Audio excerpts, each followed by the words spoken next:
नमस्कार सगळ्यांना. जबरदस्तीचे लग्न भाग 9. आय गेस तुमचा उद्याचा डिनर कॅन्सल. तिने इतक्या सहजपणे त्याचा आणि रियाचा प्लॅन उधळून लावला होता.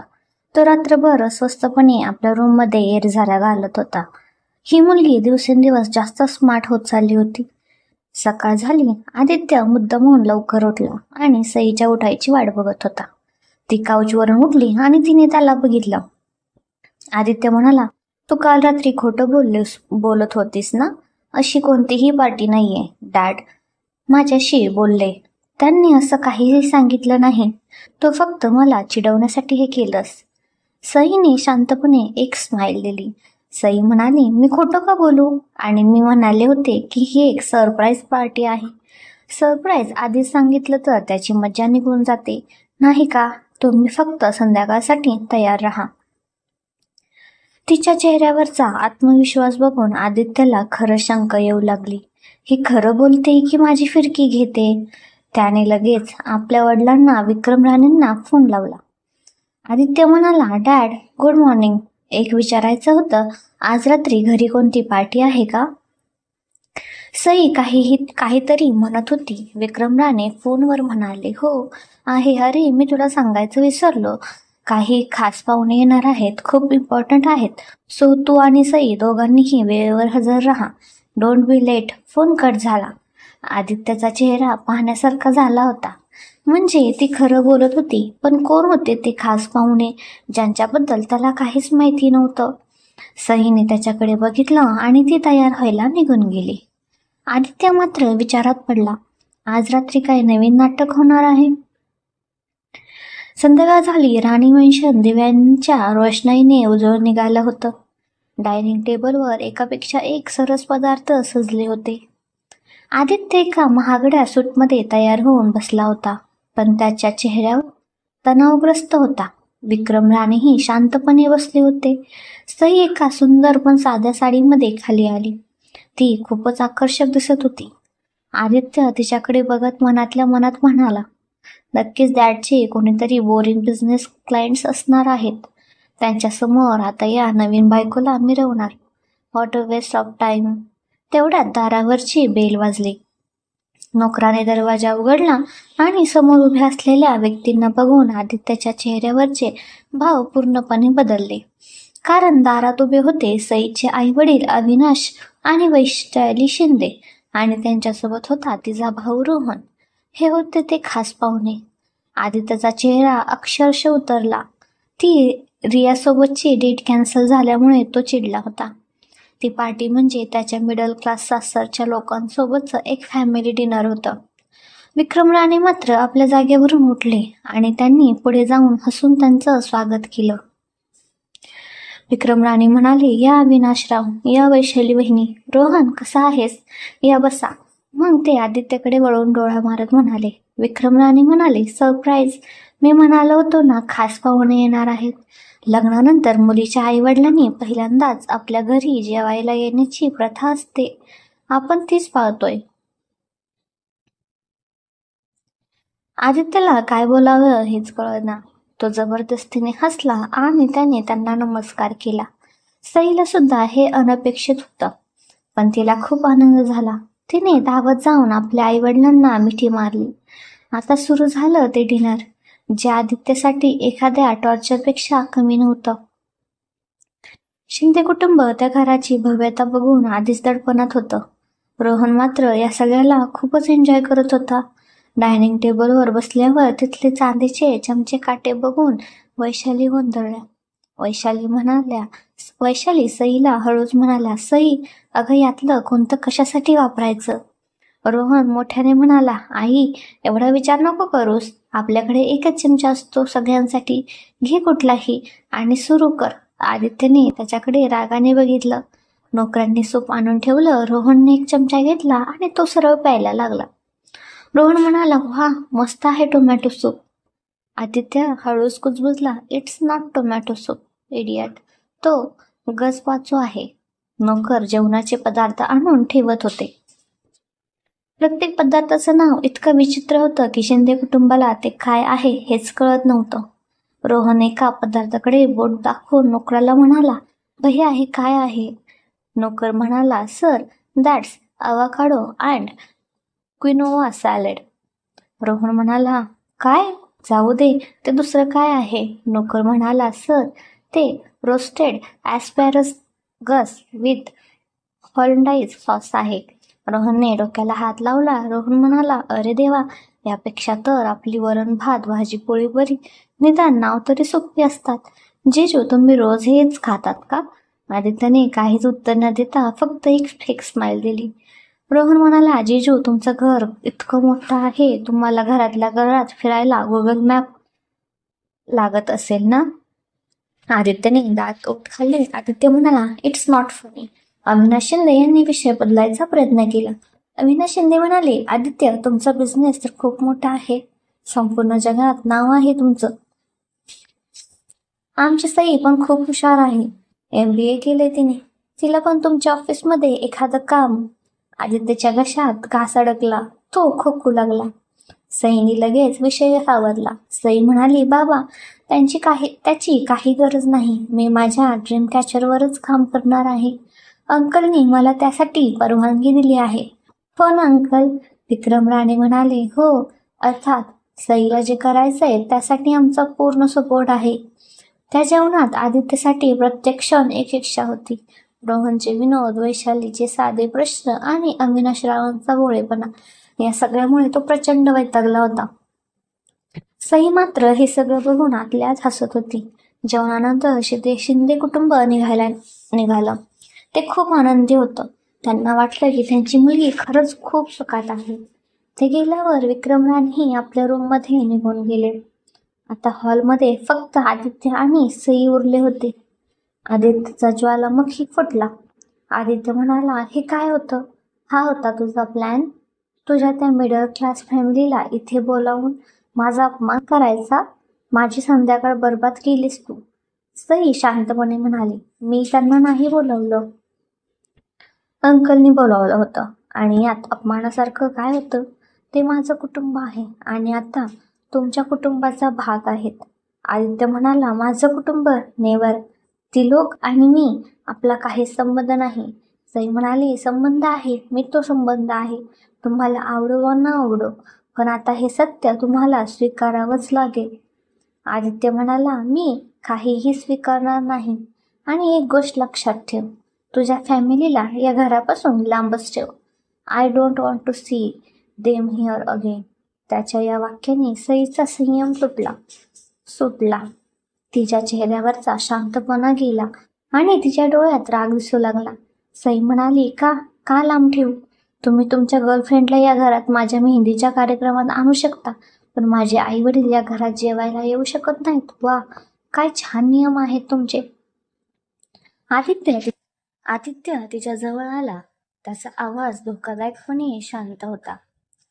आदित्य म्हणाला, माझ्या गर्लफ्रेंडची आणि तुझ्या फॅमिलीची बरोबरी करू नकोस. ती माझ्या लेवलची आहे. तुमची जागा काय आहे ते तुम्ही विसरू नका. सईच्या डोळ्यात आता आग पेटली होती. सई म्हणाली, मी माझी जागा नाही विसरले मिस्टर राणे.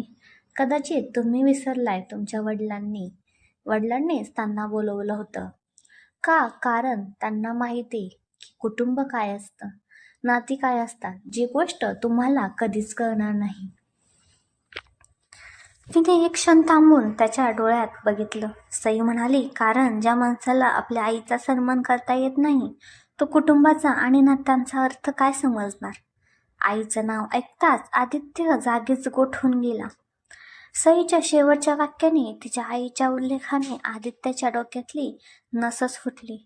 त्याचा चेहरा रागाने आणि एका विचित्र खोल वेदनेने पांढरा फटक पडला.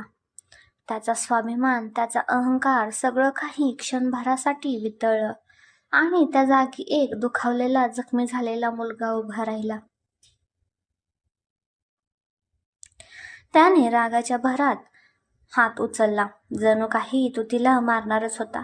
सईच्या काळजाचाच ठोका चुकला, पण ती मागे हटली नाही. ती तिथेच उभी राहिली. त्याच्या डोळ्यात डोळे घालून तिच्या नजरेत भीती नव्हती, तर एक आव्हान होतं. मारा. तिची नजर जणू काही म्हणत होती, बघूया तुम्ही अजून किती खाली घसरू शकता. त्या दोघांमध्ये काही क्षण एक भयान शांतता होती. फक्त त्यांच्या श्वासांचा आवाज त्या मोठ्या हॉलमध्ये घुमत होता. आता त्याचा उचललेला हात हवेतच थरथर कापत होता. त्याला काहीतरी थांबवत होतं. कदाचित त्याच्या वडिलांची धमकी किंवा कदाचित त्याच्या स्वतःच्या आत कुठेतरी खोलवर दडलेली त्याच्या आईची आठवण. त्याने एक दीर्घ श्वास घेतला आणि आपला उचललेला हात हळूहळू खाली आणला. त्याने आपली मूठ घट्ट आवळली. आदित्य म्हणाला, "don't you ever dare to talk about my mother again. तू तिचं नाव घेण्याच्या लायकीची नाही, समजलं?" सईचा श्वासही आता थोडा नॉर्मल झाला होता. धोका टळला होता, पण तिच्या आतला राग शांत झाला नव्हता. सई म्हणाली, "आणि तुम्ही माझ्या फॅमिलीबद्दल एकही चुकीचा शब्द बोलण्याच्या लायकीचे नाही आहात." आदित्य तिच्या या उत्तराने अधिकच चिडला. तो आता इथे एक क्षणही थांबू शकत नव्हता. तो रागाने मागे वळला आणि जवळजवळ धावतच दार जोरात आदळून तिथून निघून गेला. सई तिथेच उभी राहिली. तिचे पाय थरथर कापत होते. जेव्हा तिला खात्री झाली की ती आता एकटी आहे, तेव्हा ती जवळच्या भिंतीला टेकून हळूच खाली बसली. तिने डोळ्यावर हात ठेवले. आज तिने एका मोठ्या वादळाला तोंड दिलं होतं. ती हरली नाही, पण ती थकली होती. दुसऱ्या दिवशी सकाळी घरात एक वेगळी शांतता होती. कालच्या रात्रीच्या भांडणानंतर आदित्य आणि सई दोघांनीही एकमेकांशी एक शब्दही बोलला नव्हता. आदित्य आपल्या ऑफिसला जायच्या तयारीत होता आणि सई आपल्या एरियात म्हणजे काउचजवळ बसून एक पुस्तक वाचत होती. आदित्य तयार होऊन आपल्या वॉर्डरोबमधून कपडे निवडत होता. त्याला त्याची एक फेवरेट टाय मिळत नव्हती.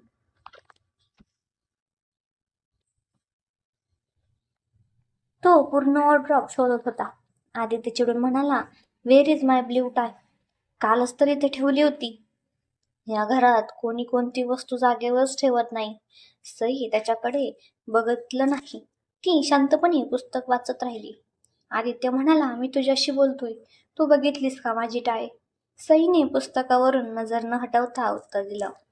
सई म्हणाली, "तुमच्या कॉन्ट्रॅक्टच्या रूल नंबर 5 नुसार मी तुमच्या कोणत्याही पर्सनल वस्तूला हात लावू शकत नाही. सो मला तुमच्या टायबद्दल काहीही माहीत नाही." आदित्यला तिचा हा शांतपणे दिलेला टोमणा खूप लागला.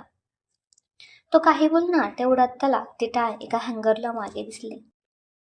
त्याने ती घेतली आणि तो आरशासमोर उभा राहून ती बांधण्याचा प्रयत्न करू लागला. पण रागाच्या भरात आणि घाईत त्याला तिची नट काही केल्या जमत नव्हती. तो 2-3 वेळा प्रयत्न करून वैतागला. आदित्य म्हणाला, "डॅम इट." सई शांतपणे उठली. ती त्याच्याकडे जवळ आली. आदित्यने तिच्याकडे आश्चर्याने बघितलं. सई म्हणाली, "द्या इकडे."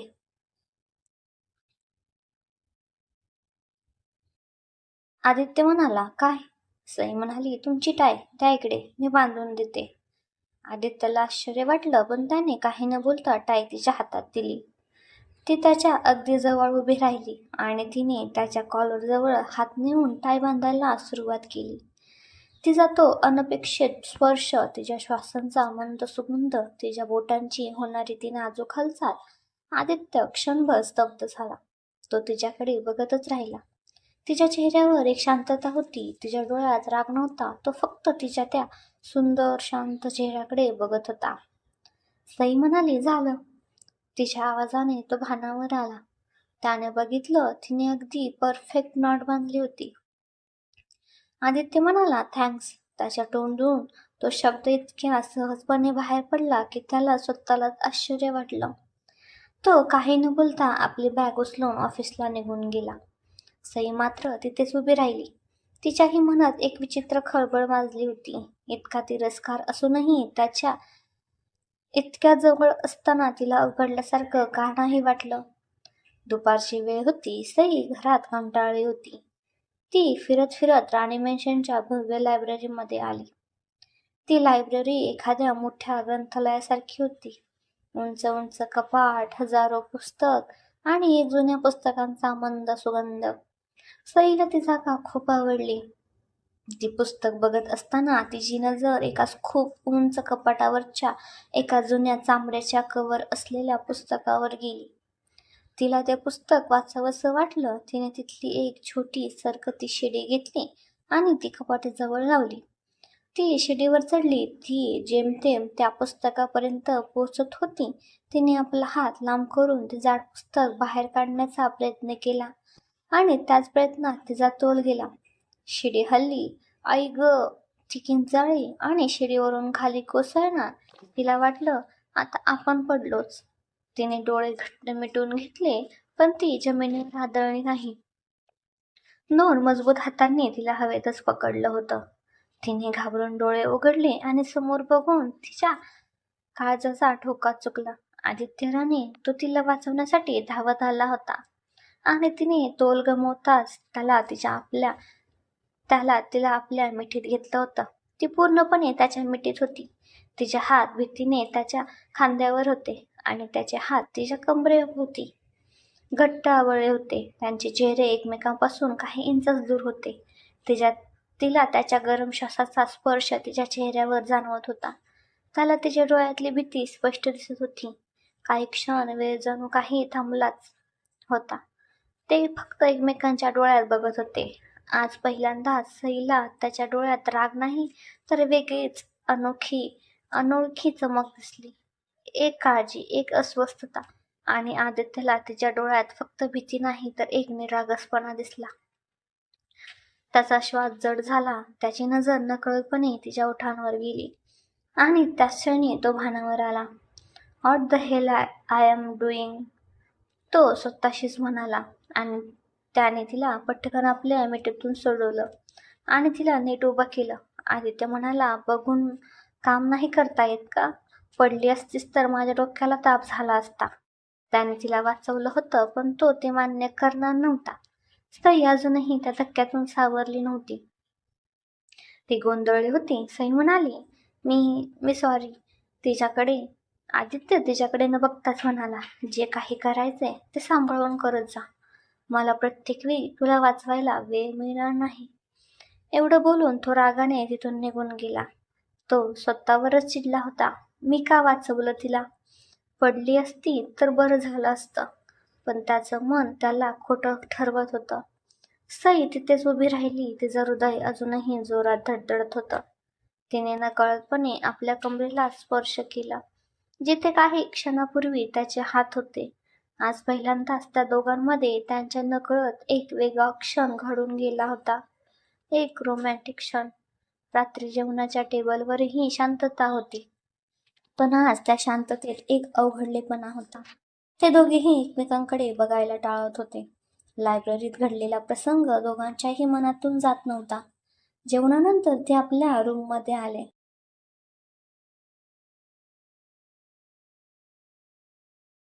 सई आपल्या काउचवर बसून होती आणि आदित्य आपल्या बेडवर लॅपटॉपवर काम करत होता. पण दोघांचंही लक्ष कामात नव्हतं. तेवढ्यात दारावर टकटक झाली. एका नोकराने आत येऊन एक पॅकेज आदित्यच्या हातात दिलं. सईने बघितलं, ते एका चांगल्या गिफ्ट शॉपचं पॅकेज होतं. आदित्यने ते पॅकेज उघडलं. त्यातून एक खूपच सुंदर, नाजूक आणि महागडी सिल्वर फोटो फ्रेम बाहेर आली.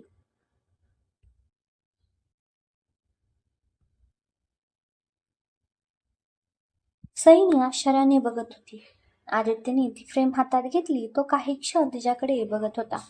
मग तो उठला आणि सईजवळ आला. सईला वाटलं आता तो पुन्हा काहीतरी बोलणार, पण तो काहीच बोलला नाही. त्याने ती नवीन रिकामी फोटो फ्रेम तिच्या साईड टेबलवर अगदी त्याच जागी ठेवली जिथे तिची जुनी फ्रेम होती.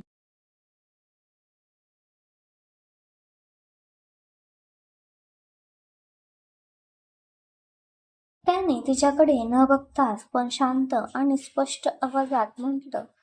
आदित्य म्हणाला, यात तुला जो फोटो लावायचा आहे तो लाव, पण तो या टेबलच्या पुढे नाही आला पाहिजे. एवढं बोलून तो मागे फिरला आणि आपल्या बेडवर जाऊन झोपी गेला किंवा झोपल्याचं नाटक करू लागला. सई मात्र पूर्णपणे स्तब्ध झाली होती. तिला काय रिॲक्ट करावं हेच कळत नव्हतं. हे काय होतं? हे माफी होती की हा त्या खेळाचा नवीन भाग होता? ज्या माणसाने तिचा फोटो फ्रेम तिच्या डोळ्यात देखत फेकून दिला होता, आज तोच माणूस तिच्यासाठी एक नवीन फ्रेम आणून देत होता. हे वागणं त्याच्या स्वभावाच्या पूर्णपणे विरुद्ध होतं. सई त्या रिकाम्या फ्रेमकडे बघत होती. आणि मग आदित्यच्या पाठमोऱ्या आकृतीकडे आज पहिल्यांदाच तिला आदित्य राणेबद्दल काय विचार करावा हे कळत नव्हतं. तुम्हाला हा भाग कसा वाटला कमेंट करून नक्की सांगा आणि व्हिडिओला लाईक सबस्क्राईब करायला विसरू नका.